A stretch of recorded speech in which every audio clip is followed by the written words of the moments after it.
2023년도 개봉한 브루스 올마이티라는 영화가 있습니다. 아마 보신 분들이 있을 겁니다. 짐 캐리가 주연한 영화인데 주인공의 이름이 브루스입니다. 이 사람은 지방 방송국의 리포터로 일을 했습니다. 근데 그의 꿈은 뉴스 앵커의 자리에 오르는 겁니다. 그런데 그 꿈을 자기의 라이벌에게 빼앗기게 돼요. 그리고 설상가상으로 이제 해고를 당하고 또 회사를 나오면서 길거리에 있는 노숙자를 돕다가 또 불량배들에게 구타를 당하는 그러한 일을 당하게 되고요. 그러면서 또 집에 돌아가다가 차 사고까지 나버리는 거예요. 엉망진창인 자기의 어떤 인생을 바라보면서 또 하늘을 향해 삿대질을 하며 이 모든 나의 불행은 신의 탓이다. 이제 그렇게 이야기를 합니다. 다음 날 누군가로부터 연락이 옵니다. 그 연락을 받고 회사를 찾아갔는데 거기에는 흰 옷을 입은 한 사람이 있는 거예요. 그 사람은 자기가 신이다 그렇게 얘기를 합니다. 브루스는 처음에는 믿지 않았어요. 이 신이 브루스에게 하는 말이 내가 너에게 전능한 힘을 주겠다. 7일간만 너가 나 대신해서 신이 되어서 한번 살아봐라. 그리고 나는 7일간 휴가를 떠나겠다. 그렇게 이야기를 합니다. 브루스는 자신이 가진 전능한 능력으로 어떻게 하느냐? 사람들이 자기에게 막 기도하는 소리가 들리거든요. 그 기도를 들으면서 처음에는 하나하나 보면서 기도를 들어주다가 나중에는 귀찮으니까 그냥 모두 동의, 모두 다 들어주는 걸로 그렇게 체크를 합니다. 자기는 모든 사람의 소원을 다 들어주면 이 세상은 정말 행복해질 거야 그렇게 생각을 했던 거죠. 근데 결과는 어떻게 됐을까요? 자기 생각대로 세상이 더 살기 좋아진 게 아니라 오히려 대혼란이 벌어진 겁니다. 폭동이 일어나고 엄청난 어떤 사건 사고들이 터지고 그때 이 브루스가 깨달은 거예요. 모든 사람의 소원대로 바램대로 이루어지는 것이 마냥 좋은 일만은 아니구나라는 것을 깨닫게 되죠. 이 영화의 설정상 신이 가진 능력이 무엇인가 하면은 전능한 힘이죠. 전능함. 근데 신이 가지지 않은 능력이 있어요. 그게 뭐냐면 전지함입니다. 모든 것을 아는 능력은 없는 거예요.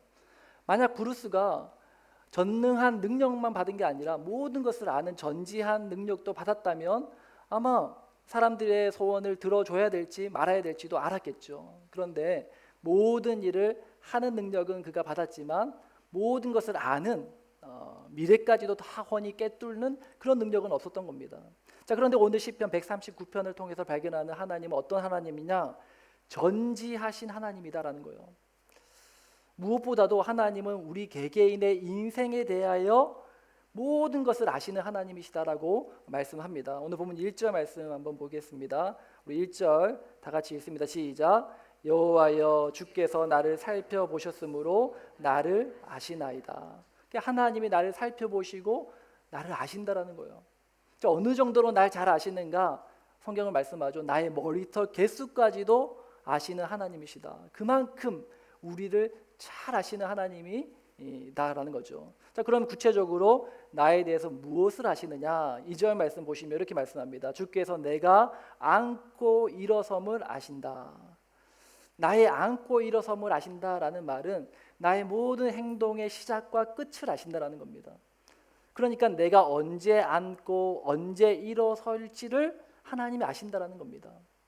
내 인생의 시기와 때를 아신다라는 거죠. 내가 언제 취직할지, 내가 언제 결혼하고, 언제 아이를 낳고, 언제 내가 취직을 하고, 이 모든 것들을 내 인생에 대한 시기와 때를 하나님이 아신다라는 거예요.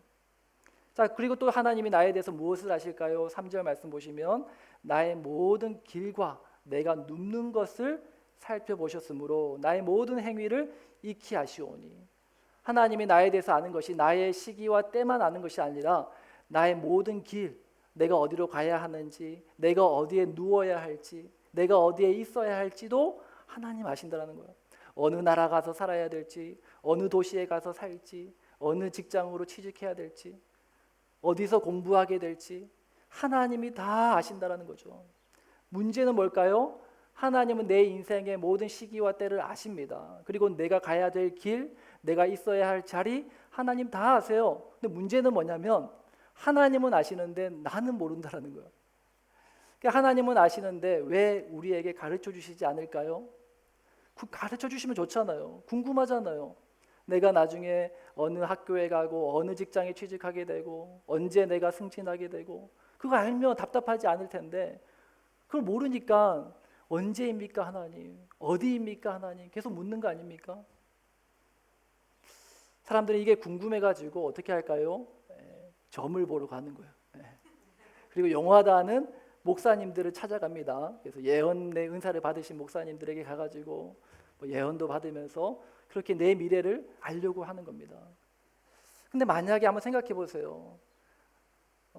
내가 언제 대학에 갈지, 내가 언제 그 직장에 취직할지 하나님이 미리 나에게 알려주신다면 어떻게 될까요?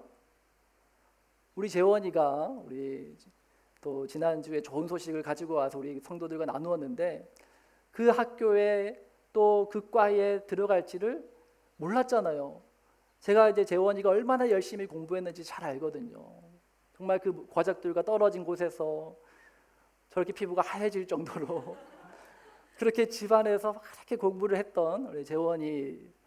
근데 만약에 하나님이 나에게 재원아 걱정하지 마라. 너 내년에 반드시 그 학교 그 과에 들어간다. 만약에 미리 알려주셨다면 우리 재원이가 열심히 공부했을까요? 안 했을까요? 할 필요가 없죠. 왜? 나는 이미 거기에 들어갈 따놓은 당상인데 뭐 공부할 이유가 없죠. 기도할 필요도 없어요. 만약 우리 남편이 언제 예수를 믿게 될지 알려주셨다면 아내가 기도할까요? 안 할까요? 기도할 이유가 없죠. 왜? 이미 다 정해진 것이고 이미 그때 하나님이 몇 날 몇 시에 우리 남편을 예수님 믿게 할 거를 딱 정해 놓으셨으면 그건 내가 안다면 내가 열심히 전도할 이유도 없고 기도할 이유가 없는 겁니다. 하나님 우리에게 안 가르쳐 주시는 이유가 뭘까요? 우리에게 하루하루에 주어진 시간들을 성실하게 또 열심히 하나님을 의지하면서 살기 위해서 그렇게 하나님께서 때로는 하나님은 다 아시지만 우리에게 가르쳐 주시지 않는 겁니다. 또 하나님 우리에 대해서 무엇을 아실까요? 우리 4절 말씀 함께 읽겠습니다. 시작. 여호와여 내 혀의 말을 알지 못하시는 것이 하나도 없으시니라. 하나님이 나에 대해서 아시는데 뭘 아시느냐? 내 혀의 말을 다 아신대요. 이게 무슨 뜻입니까? 하나님께 구하는 나의 모든 말, 나의 필요, 나의 요구를 하나님 다 아신다라는 거예요. 저희 집에 아이들이 이제 2명이 있는데 어릴 적에 이제 말을 배우는 단계 이제 막 옹알이 하면서 말을 배우잖아요. 그러면서 이제 한글을 가르치고 이제 이야기를 하는데 전혀 듣도 보도 못한 단어를 막 쓰는 거예요. 아무리 우리가 이건 미끄럼틀이야라고 얘기해도 이 아이는 미끄럼틀이라고 얘기를 하지 않아요. 뭐 미까 이렇게 얘기하고 이거 미역이야 하면은 얘는 미야 이렇게 얘기하고 단어들을 자기 마음대로 만들어서 막 이야기를 하는 거죠. 처음에는 막 이야기를 하는데 도통 무슨 얘기를 하는지 못 알아듣는 거예요 저는. 근데 저희 아내는 듣자마자 바로 알아요. 야 이거 무슨 뭘 요구하는지 모르는데 엄마는 대번에 알더라고요. 이 우리 집 얘기인 줄 알았는데 아니더라고요. 우리 교회 집사님 우리 진희 자매도 그렇고 이든이가 뭐라 하면은 다 알아들어요. 엄마는 그만큼 잘 아는 거죠. 우리 주님이 우리를 아시는 것도 꼭 그와 같다라는 겁니다. 내가 말하기도 전에 나는 옹알이 수준으로 하나님께 말하려고 하지만 내 혀의 말, 내가 생각하는 것, 내게 있어야 될 것 하나님이 이미 다 아신다라고 말씀하는 겁니다. 하나님이 우리의 시기와 때를 아시고 내가 갈 길, 내가 있어야 할 자리로 아시고 또 나의 모든 필요를 다 아신다라는 이 사실을 우리가 종합해 볼 때 우리가 내릴 수 있는 결론이 뭘까요? 결국 우리 인생은 하나님의 손바닥 안에 있다라는 사실입니다. 우리 5절 말씀 한번 다 같이 읽겠습니다. 시작. 주께서 나의 앞뒤를 둘러싸시고 내게 안수하셨나이다. 하나님이 나의 앞뒤를 둘러싸고 계시대요. 우리는 하나님의 눈에서 벗어날 수 없는 존재라는 겁니다. 하나님께는 사각지대가 없다라는 거예요. 요즘에는 길에서 무슨 사고가 나잖아요. 그러면 숨길 수가 없어요. 왜? 사방에 CCTV가 다 있거든요. 거리마다 CCTV가 있어요. CCTV가 없으면 블랙박스가 다 있잖아요. 차마다 다 이 블랙박스가 달려 있어가지고 거리에서 무슨 일이 일어나는지 알려면 다 알 수가 있단 말입니다. 숨을 곳이 없다라는 거죠. 마찬가지로 무소부재하신 하나님의 눈이 우리가 어디에 있든지 무엇을 하든지 다 지켜보고 계시는 줄 믿으시는 저와 여러분 되시기 바랍니다. 자, 그런데 하나님이 나의 이 모든 것을 아신다. 하나님께는 사각지대가 없다. 내가 어디서 무엇을 하든지 하나님이 나를 지켜보신다라는 사실이 여러분 좋으십니까? 아니면은 불편합니까? 좋으세요? 싫으세요? 좋은 것도 있죠. 예. 그런데 사실 마냥 좋은 것은 아닌 것 같습니다. 우리 자녀들이 부모가 나의 보호자가 되어 준다라는 사실이 너무 감사한 거죠. 부모님이 나를 언제나 지켜주시고 또 내가 집에 있으면 먹을 걱정, 입을 걱정, 그런 걱정 안 하잖아요. 부모님 집에 가면은 맛있는 음식 마음대로 먹을 수 있고 따뜻한 집밥 얼마나 좋아요. 집 떠나본 사람들은 다 아시지 않습니까?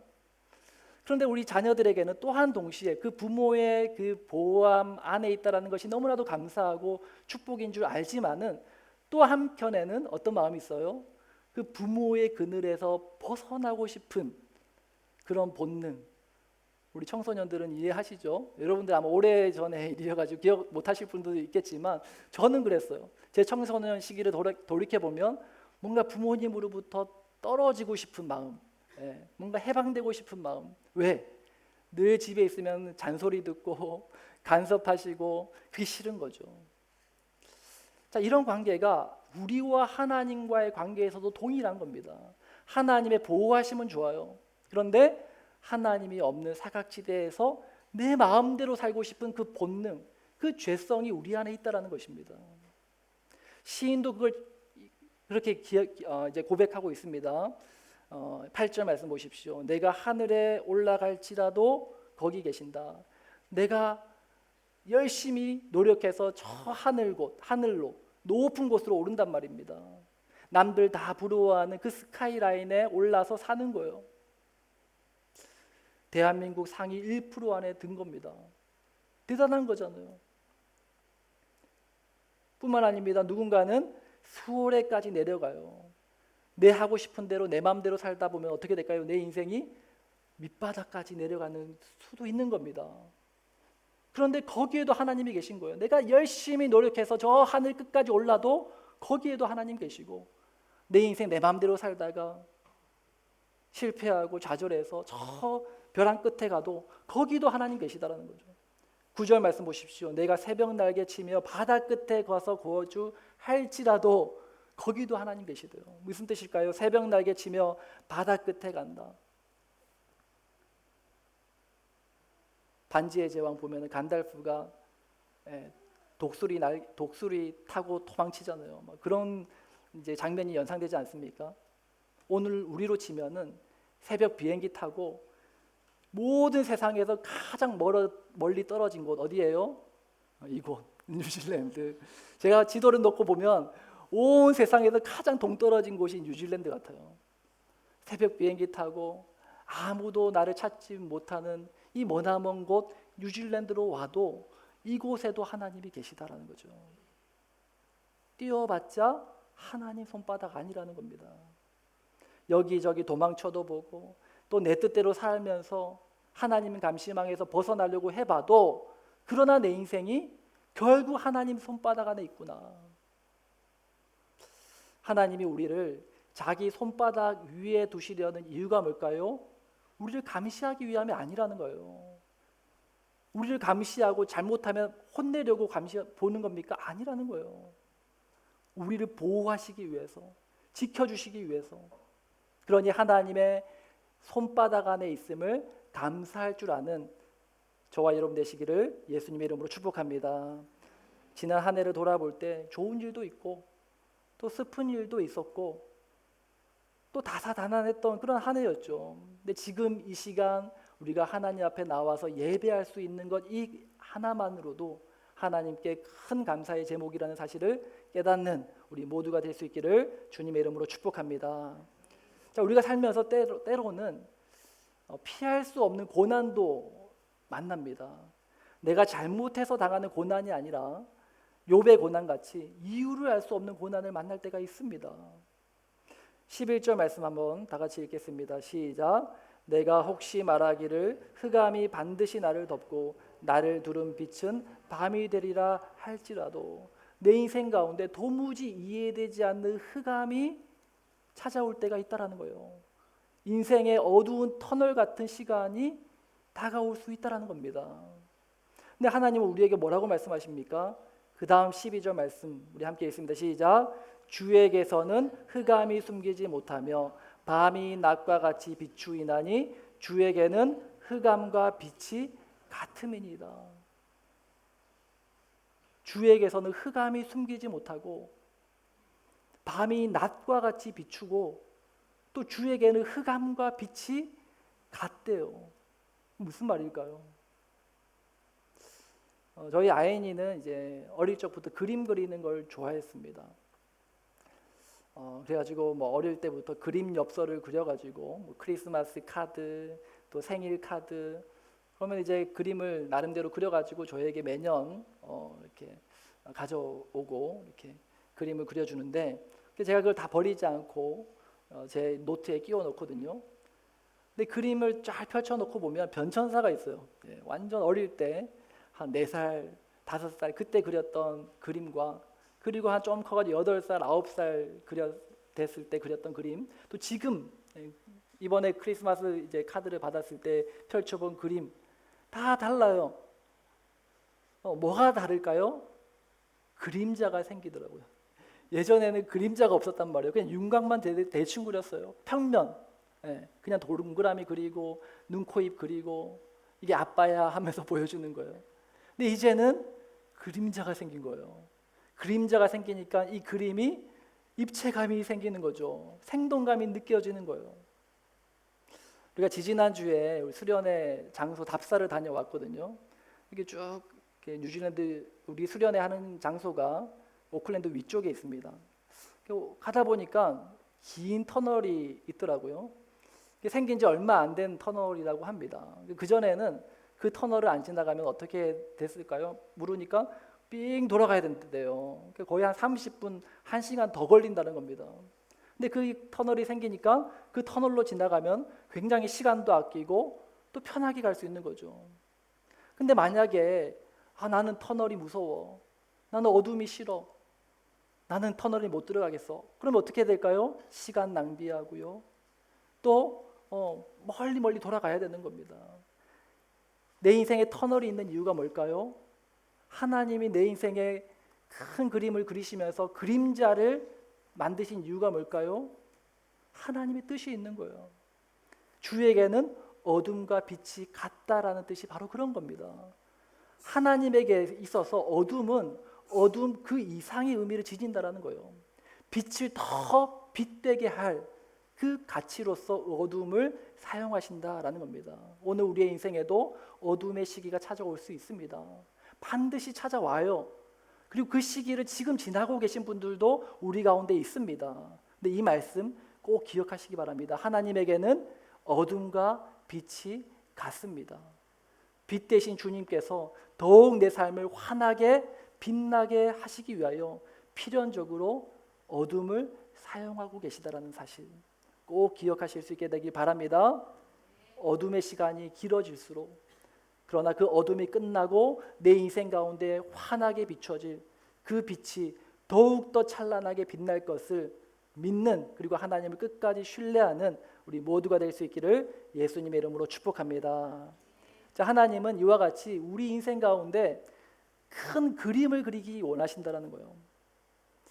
신학 용어로는 하나님의 작정이라는 그런 표현을 씁니다. 하나님의 큰 그림인 거예요. 우리 각자의 인생 가운데 하나님이 그리고자 하시는 큰 그림이 있는 거예요. 완성시키고자 하시는 큰 그림이 있다. 자, 그런데 이 그림을 완성하는 2가지 방법이 있어요. 그 첫 번째가 뭐냐? 하나님의 이 큰 그림을 그리기를 시작하신 겁니다. 오늘 본문 13절부터 15절 말씀 보세요. 주께서 내 내장을 지으시며 나의 모태에서 나를 만드셨나이다. 내가 주께 감사하옴은 나를 지으심이 심히 기묘하심이라.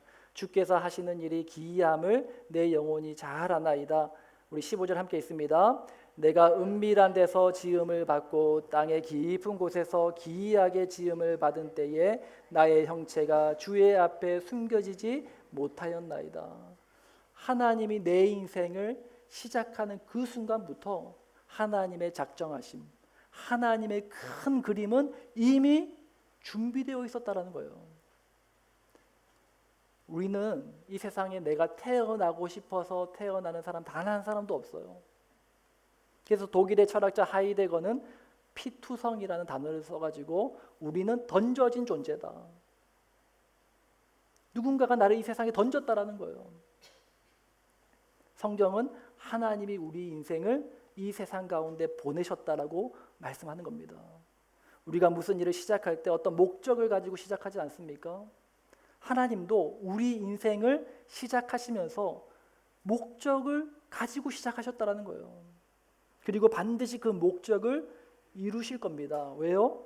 하나님은 전능하시기 때문에, 실수가 없으신 하나님이시기 때문에 우리의 인생을 하나님의 목적대로 하나님의 큰 그림을 완성해 가십니다. 자, 하나님의 큰 그림을 완성하기 위해서 하나님이 또 어떻게 하시느냐? 첫 번째는 시작하신 것, 하나님의 창조라고 한다면, 또 한 가지는 그 창조하신 일, 하나님이 시작하신 그 일을 하나님의 계획하심으로 이루어 가시는 과정을 말합니다. 하나하나의 플랜을 짜는 거예요. 계획들을 짜는 거예요. 여러분들이 어떠한 목적을 가지잖아요. 내가 이 일을 이루어야지, 이 일을 성취해내야지. 그러면 하나의 목적이 있으면 그 목적을 이루기 위해서 플랜을 짜잖아요. 오늘은 뭐 하고 중단기 플랜을 짠단 말이에요. 하나님도 마찬가지입니다. 하나님이 작정하신 그 큰 그림을 이루기 위해서 시작하셨고, 또 시작하신 것을 이루어 가기 위해서 하나하나의 플랜을 짜시는 거예요. 우리가 그것을 섭리라고 부르는 겁니다. 16절 말씀 우리 함께 읽습니다. 시작.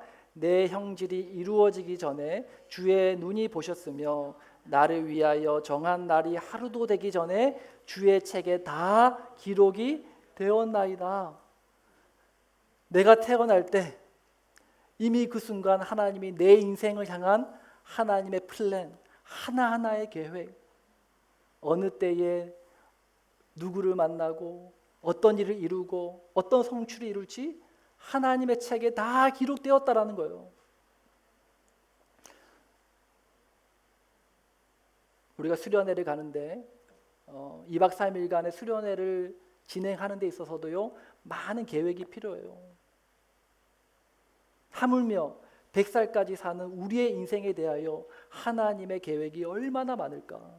17절 말씀 이렇게 말씀하죠. 하나님이여 주의 생각이 내게 어찌 그리 보배로우신지요, 그 수가 어찌 그리 많으신지요. 주의 생각, 주의 플랜, 주님의 날 향한 계획이 어찌 그리 보배로우신지요, 어찌 그리 많으신지요. 우리 지난 한 해 내가 세운 계획들 많죠. 어떤 일을 이루기 위해서 이런저런 플랜을 짰습니다. 근데 그 계획들이 수십 번, 수백 번 수정되고 변경되어서 그렇게 오지 않았습니까? 그런데 시인의 고백은 무엇입니까? 하나님의 계획은 보배롭다라는 거예요. 그 수가 매우 많다라는 거예요. 셀 수 없을 정도라는 겁니다. 18절 보십시오. 내가 세려고 할지라도 그 수가 모래보다 많도소이다. 내가 깰 때에도 여전히 주와 함께 있나이다. 여러분 퍼즐 맞춰보셨습니까? 10,000개 퍼즐. 그런 거 맞춰보면 그 10,000개짜리 퍼즐 맞추는데요, 며칠이 걸려요. 근데 우리 인생을 완성하는데 필요한 퍼즐이 몇 개나 될까요? 바다 모래보다 많은 퍼즐 개수라고 성경은 말씀합니다. 그거 맞출 수 있을까요, 우리가? 내 인생 나도 모르는 거예요. 내 인생 가운데 어떤 퍼즐이 내 삶 가운데 놓여 있고 그 퍼즐을 어떻게 맞춰야지 좋을지 우리도 몰라요. 때로는 어디에 놓아야 될지 모르는 퍼즐을 들고 난감할 때가 있습니다. 도대체 이거 어디에 들어가는 퍼즐일까? 내가 원하는 학교에 들어가지 못했어요. 사랑하는 사람과 헤어졌어요. 재정적인 어려움을 겪고 있어요. 예기치 않은 사고를 당했어요. 이 하나하나의 퍼즐, 도대체 내 인생 가운데 어디에 위치하는 것인지 도무지 알 길이 없단 말이죠. 부모는요, 자녀의 인생을 여러 가지 경우의 수를 두면서 계획을 짭니다. 어느 학교로 보내야 될지, 얘 적성이 뭐가 좋을지, 뭐 그런 것도 하나하나를 고려해가지고 플랜을 짜요. 근데 바다 모래보다 많은 그 아이의 인생의 퍼즐을 어떻게 부모가 다 알고 맞출 수 있겠습니까? 불가능하다라는 거예요. 그런데 하나님께서는 우리 한 사람 한 사람의 인생의 모든 퍼즐을 다 준비해 두셨고, 또 그 퍼즐을 완성시키는 그 모든 과정을 이루어 가시는 하나님이신 줄 믿습니다. 2025년을 마무리하면서 우리는 이와 같은 결론을 내릴 수밖에 없습니다. 내 인생도, 또 내가 하는 일도, 또 내 자녀의 삶도 하나님의 전능하신 손에 맡길 수밖에 없구나. 우리 잠언서 3장 5절과 6절 말씀을 함께 읽겠습니다. 너는 마음을 다하여 여호와를 신뢰하고 내 명철을 의지하지 말라. 너는 범사의 글을 인정하라. 그리하면 내 길을 지도하시리라. 아멘. 말씀을 마무리합니다. 우리 찬양팀 나와주시고요. 우리가 지난 2025년 한 해를 지나고 우리 모두는 지금 하나님 앞에 서 있어요.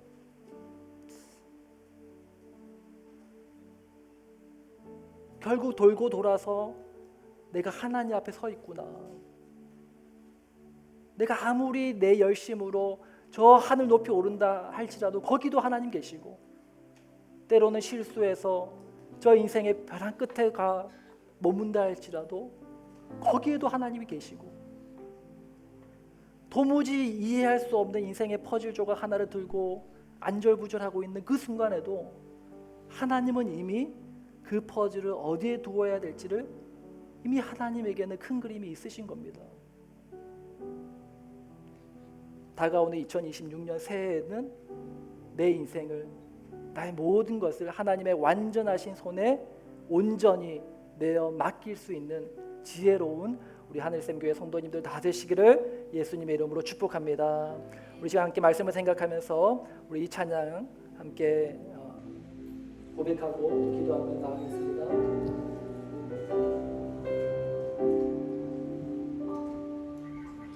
내 앞에 주어진 내일의 삶을 살다가 보면 그곳에 날 향한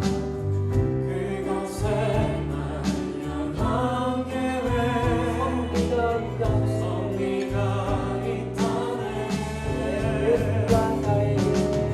매 순간 나에게 요구하시는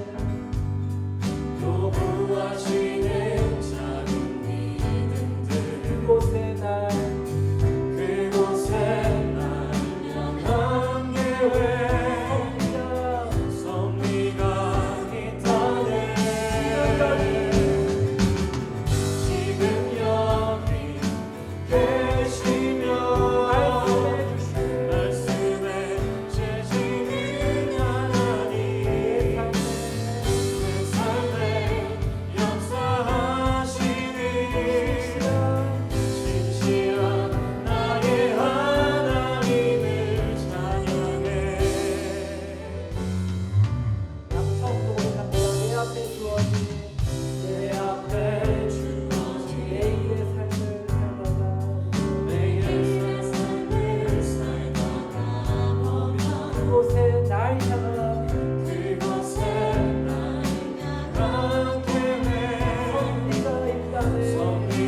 하나님을 찬양해.